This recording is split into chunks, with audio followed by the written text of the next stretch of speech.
some imagine some other folks will trickle in as we continue on.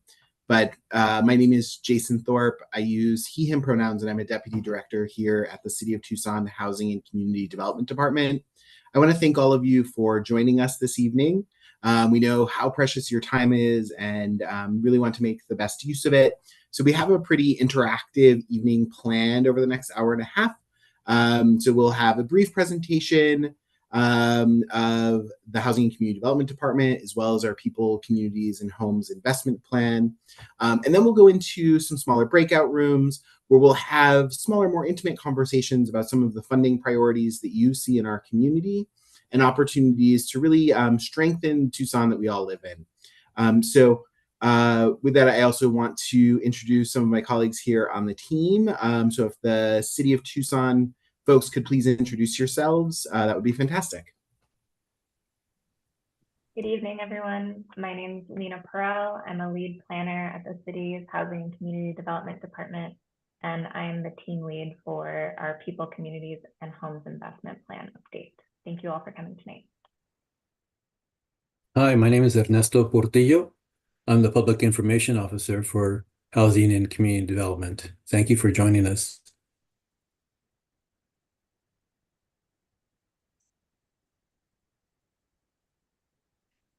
Okay, thanks so much. So you see the agenda here on the screen. As I mentioned, we'll begin with a brief presentation, go into some small group discussions. We'll then come back to the main room and kind of share some of the high-level kind of carry forward items that come out of the smaller group conversations, and then we'll adjourn. Before we jump into that presentation, though, I'd love to talk through a few community agreements. So these are some of the principles we ask you to adhere to as we meet today. So the first is to be fully present, to really participate in the conversation by limiting your distractions. I'm going to go ahead and mute my phones right now. The second, to respect yourself, others, and the space. Certainly as we talk about community issues and the challenges that we face as a community, it can be easy to feel as though my issue is the most important issue and we were passionate people, and that's an amazing thing. And we want to do that in a way that is still respectful of each other and really conducive to a productive conversation. Then additionally, thinking about one mic. So if someone is talking, please wait for them to finish before responding. We do want this to be an interactive process, as I mentioned. We also encourage everyone to listen for understanding, and we commit to doing the same. So wanting to appreciate and understand exactly what others in the room are having to say. And then additionally, taking space and making space. You may have heard this in other kind of community agreements or kind of ground rules for public or meetings or other conversations.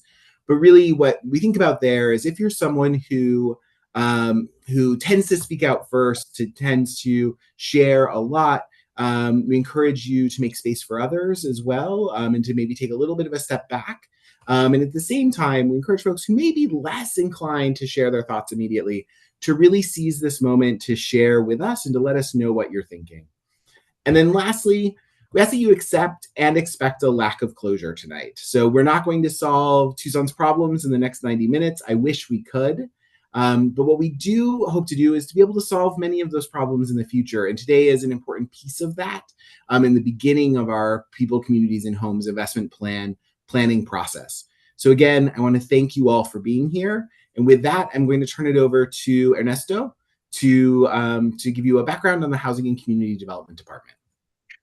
Thank you, Jason. Once again, my name is Ernesto Portillo, Public Information Officer for Housing and Community Development. And before we go into the slide, just let you know that I've been with Housing and Community Development for 2 years. Prior to that, I was a council aide in Ward 3, the northern part of town, for 2 years. But most of my professional career was in journalism. Nearly 40 years in journalism, and 20 of those here in my hometown with the Arizona Daily Star. And I mention that because it's important that you know that a lot of my life experience helps inform me and bring a different perspective to housing and community development. When I joined HCD a couple of years ago, we were just about under 150 employees. Today, we're nearly 200. And that speaks to the the emphasis that mayor and council has given housing. Housing has become a serious community issue, not just for Tucson, not just for Arizona, but across the country, and for that matter, across the globe. And so our mission here is to provide opportunities that empower and strengthen our community through housing. We believe that everyone deserves a home. We have a vision of getting to that goal. It's a tremendous goal. It's a noble goal, and it's a goal that we take seriously here at Housing and Community Development. And our philosophy is to take pride in serving you, Tucsonans, serving our neighbors, our families, our friends, with compassion, integrity, and innovation. Next slide. I'm not controlling slides. Yes, thanks. So we have different divisions within HCD. And different efforts. We are working on addressing and ending homelessness here in the city, which is a primary issue among everyone here in town. We're working to provide more affordable housing. We have a couple of projects in the pipeline and several more coming into the pipeline. We administer public housing. We have about 1,500 public housing units throughout the city that Housing and Community Development owns and manages. We have the Housing Choice Voucher Program. Many of you know it under the old name of Section 8. And there are about 5,000 vouchers in the city of Tucson, including Pima County, where individuals, families have to take a voucher and look to the private market for housing.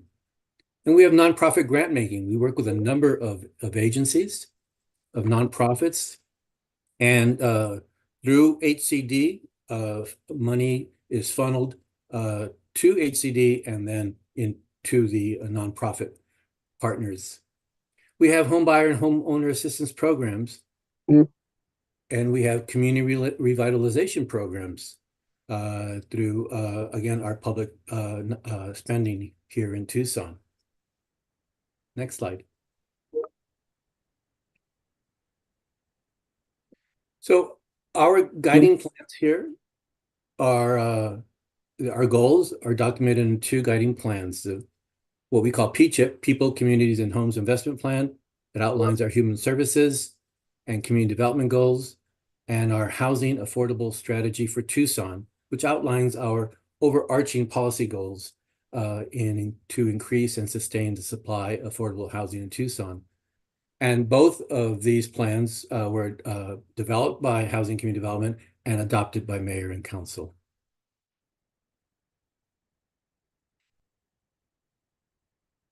So please, for more information, please stay connected with us through the various platforms of Facebook and Instagram and X and YouTube.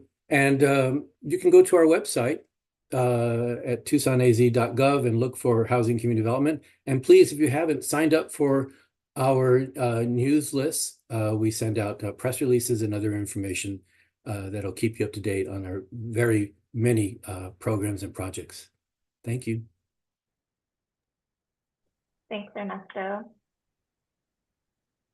So now we're going to move into the part of our presentation where we talk about why we're here tonight. So the City of Tucson's Housing and Community Development Department has a plan called the People, Communities, and Homes Investment Plan, or p-chip.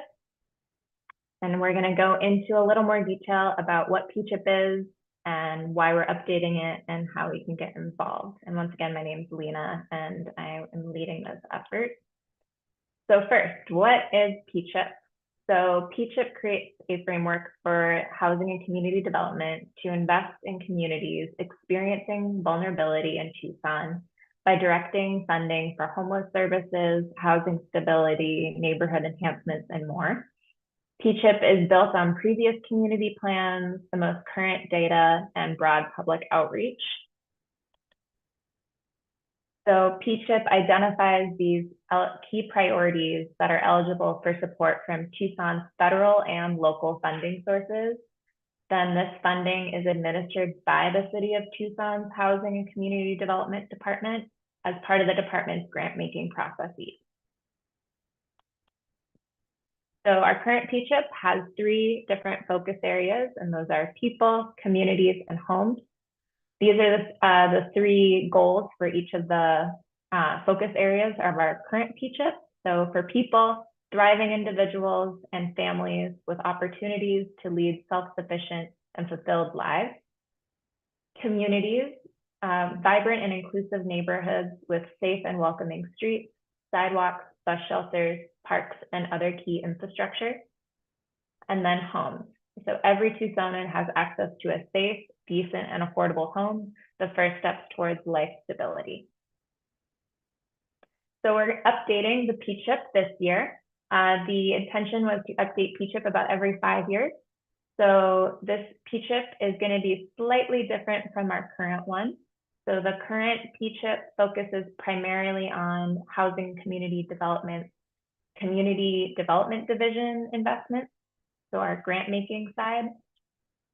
But this p-chip update will identify department-wide priorities and show how identified priorities will be implemented within each of HCD's impact areas that Ernesto just went over. So addressing and ending homelessness, affordable housing, public housing, housing choice voucher program, nonprofit grant making, home buyer and homeowner assistance programs, and community revitalization. Some of you might have already done some community engagement with our Plan Tucson that Planning and Development Services is doing. So Plan Tucson is the city's general plan and is currently being updated. p-chip, our plan, is a specific plan that falls underneath Plan Tucson. So p-chip is used by HCD to prioritize resources and funding. And p-chip can be more specific in policies and priorities compared to Plan Tucson.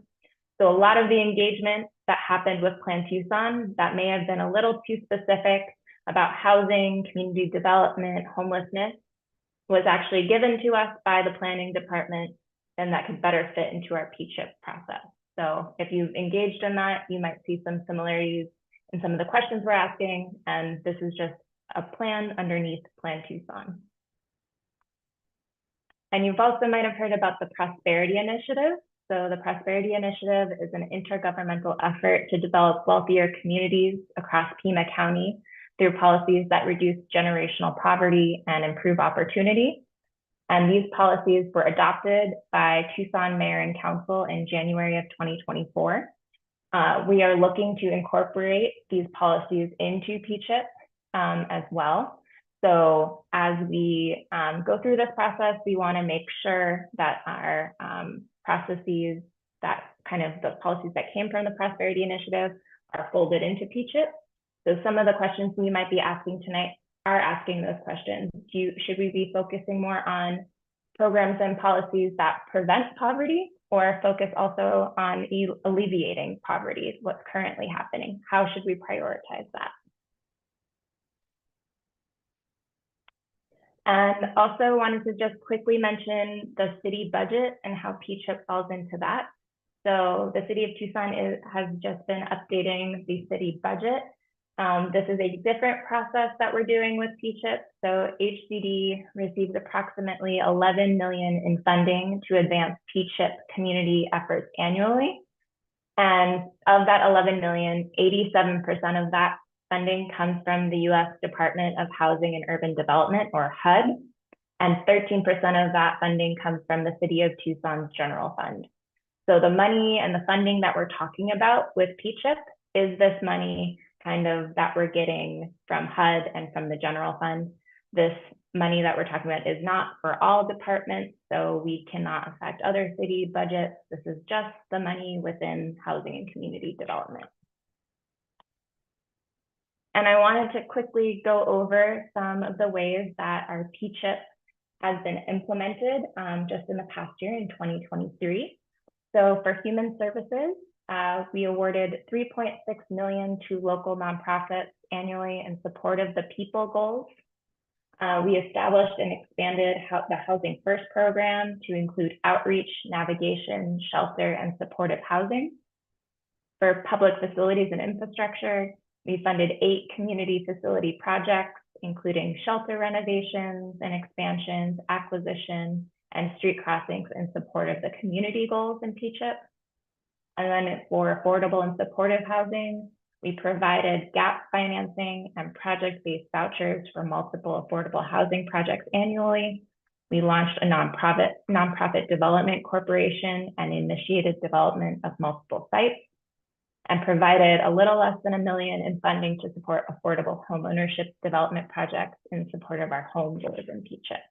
So that's just a few examples of the way that our p-chip priorities and goals have been used. So for our current update, this is our very brief kind of truncated timeline.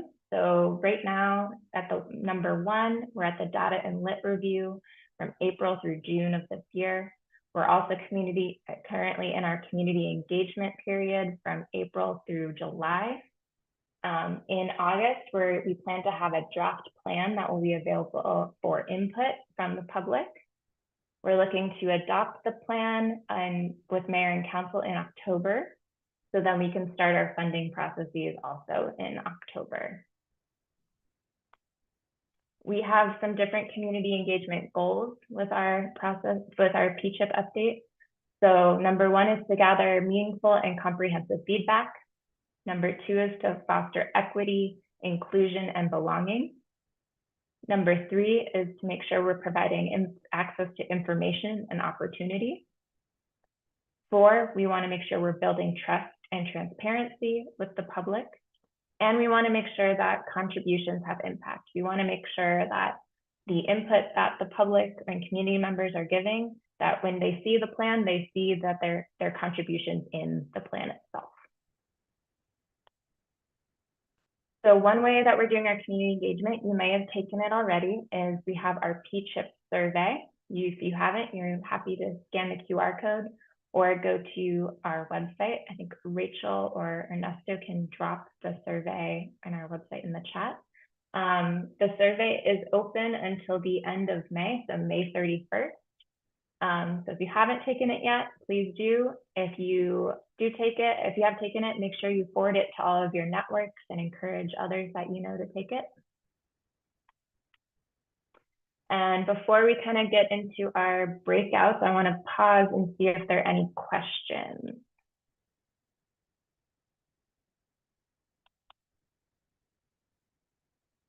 Okay, I don't see any in the chat, so let me just quickly explain how the rest of this evening, the evening will go. So we're gonna break out into, I think, 2 breakout rooms. You will have a facilitator in the group, just trying to walk you through the different questions that we'll be discussing this evening. And then we'll all come back out to do a very brief share out. So the questions that we will be discussing are: 1, what do you see as Tucson or your neighborhood's biggest challenge or challenges in creating equitable access to opportunity for all residents? We're going to ask, how should HCD or the city prioritize addressing these challenges that you've identified? And what should HCD, the city, do or fund to address these challenges? So I'm going to stop sharing my screen for a second. And then I think we're going to just make sure the breakout rooms are all set. Yep, breakout rooms should be good to go. Okay, perfect. So I think we can open those breakout rooms, and then you will be, you'll have your facilitator, and we will get started.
Hi, Rachel. It looks like Jose still needs to be moved to the breakout room with Stacy. Hey, Jason. Yeah, it looks like he might need to select something. Oh, there he goes. It was a piece on his end that he needed to hit. Perfect. Yeah, let me end the live stream.